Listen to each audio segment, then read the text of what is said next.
আমার লাইফটা না ছোটবেলা থেকে অনেক স্ট্রাগল করা।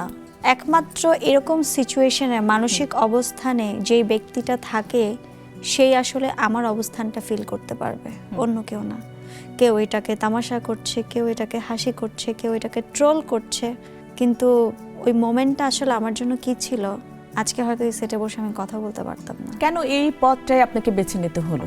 আমার 9 বছরের মেয়ে যারা আমাকে নিয়ে বলছে বলুক, মিথ্যাচার, বিভ্রান্ত সমস্ত কিছু। আমি মানে হয় না যে আমি মেন্টালি স্ট্রং আছি, কিন্তু যখন আমার বাচ্চাটাকে ঘিরে বলা হচ্ছে ওইটা না আমি আর নিতে পারি নাই।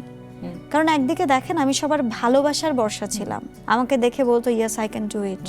সেখানে মানুষের মিথ্যাচারের জন্য এবং আমারও কিছু ভুল আছে, সমস্ত কিছু মিলিয়ে একদিকে আমি ধিক্কার পাত্রী, অন্যদিকে আমার সন্তানটা কথা শুনছে। তখন আমার কাছে মনে হয়েছে এই পৃথিবীতে বেঁচে থাকার কোনো মানে হয় না।